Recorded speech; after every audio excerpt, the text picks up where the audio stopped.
Hey guys, I just wanted to jump on here quick, and I feel like the Lord's calling me to share, continue to share a bit of my story.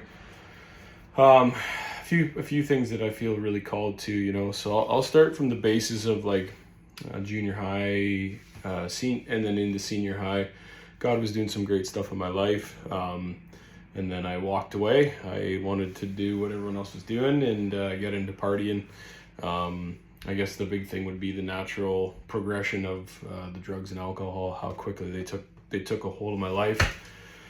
I started drinking pretty heavily around 18, and then anyways, it took on to about a six day a week thing.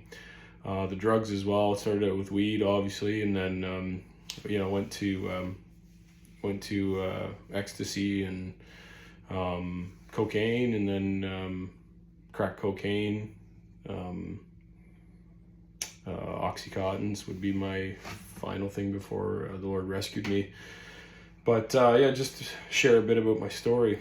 So anyways, like I said, the drug progression and alcohol progression from about 17 till about 20 was when my brother passed away, and then God started to get a hold of my heart then. But I want to share, we'll pick up the story around 19 years old out in an oil camp.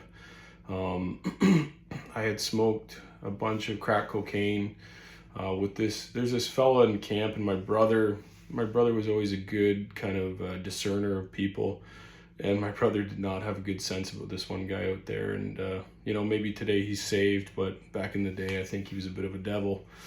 Anyways, so we had done a bunch of crack cocaine, and then anyways, he went back to his room, and I was trying to lay down for the night and just stop wigging out. I was wigging out pretty hard, and anyways, I believe began to overdose. I kind of looked up the symptoms of what a crack cocaine overdose looks like, and I had all the symptoms. But the scary part was the reality of the afterlife and the reality of spiritual beings. That was the first time I had encountered demonic entities in my room. After I couldn't shake my heart was about to explode out of my chest, and I just began to weep because I was like, my time is done, and I began to weep. And then I seen spirits. It was like a green spirit. They were circling, and this is not easy to share. People can kind of, anyways, I want to be obedient, so I'm going to share. I seen spirits circling me and taunting and laughing, and they were pretty much cackling, saying, "We're dragging you to hell." And it's crazy that in a moment you can remember the one name that you need to remember. And I was weeping, and I was just so messed up, and I said, "Jesus," I began to cry out, "Jesus, save me," and I got up off my floor, and I just kept feeling like I was gonna pass out from the hurt thing going on. And I go running down the hall, and I collapsed, and then I somehow got back up.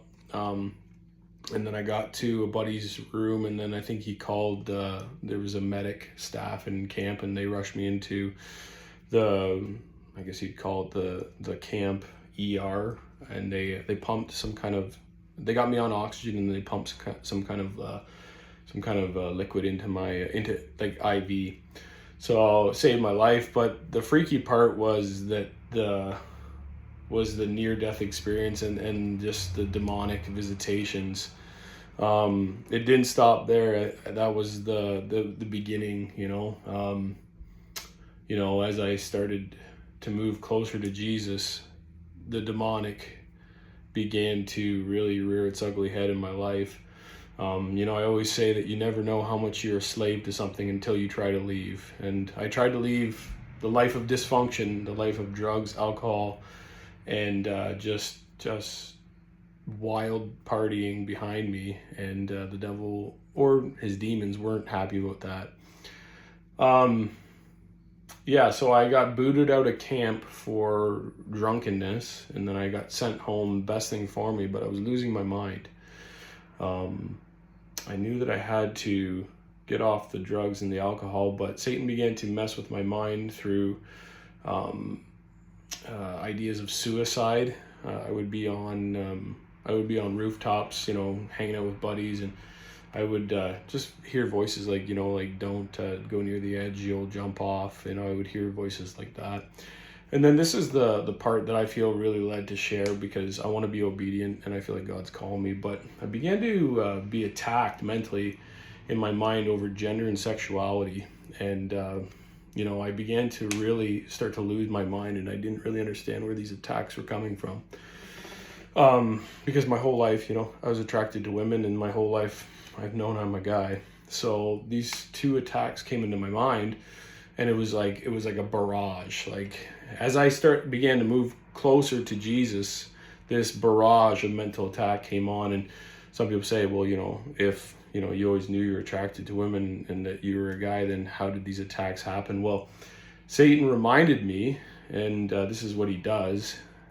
He reminded me that, unfortunately, at the age of 4, a neighborhood kid who was a boy inappropriately touched me. I don't, he was actually a friend of mine. He's 5 years old as well. And I remember him saying, let's play a game, so some adult was doing these things to him. So I don't hold any malice against him. He was being abused as well. He was being abused. That's what started it, and unfortunately it was a one-time event happened, but my subconscious had blocked that out so I could continue on with life. And then as I kind of started getting closer to Jesus, Satan kept reminding me of that incident that happened, and then kept attacking my mind. So anyways, the Lord took my brother about probably a couple months after, and that week that Justin died, I had mental peace. I had mental peace from all these attacks, and just, I really sensed, I felt like I was losing my mind, to be honest, guys.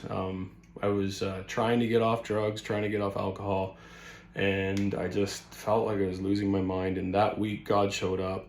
He gave me peace in probably the hardest week of my life, and then I knew that I could trust him.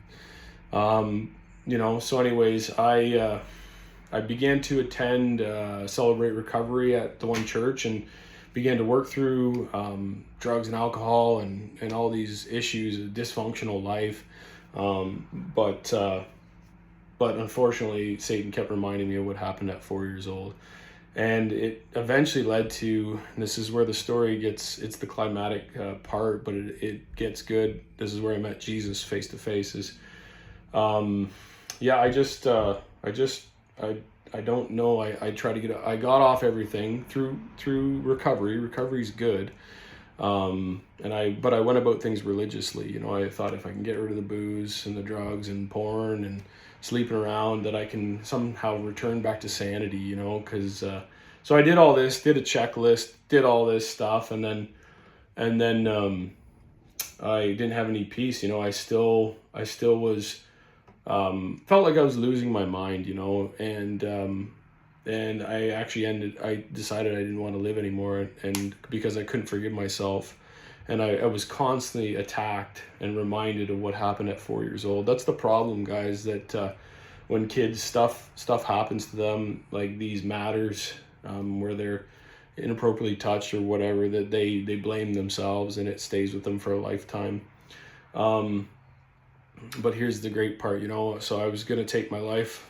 I kind of had got to that point.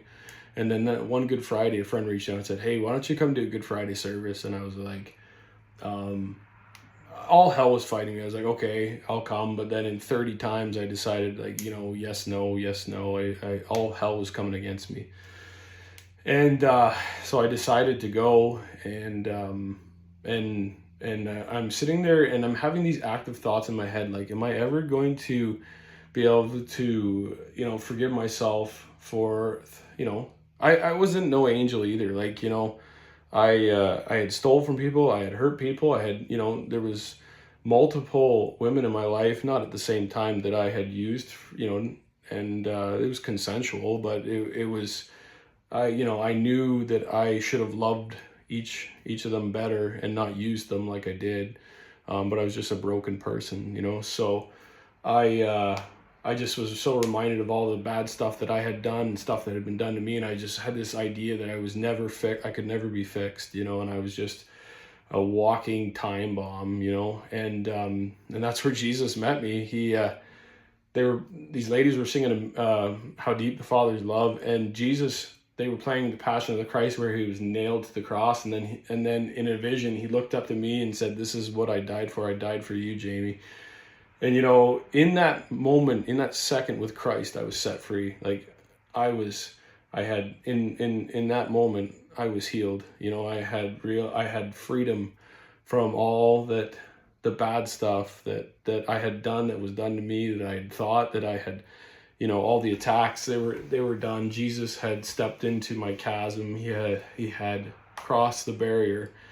And this is the greatest story of rescue ever told. Jesus Christ, you know, he died on a cross for me.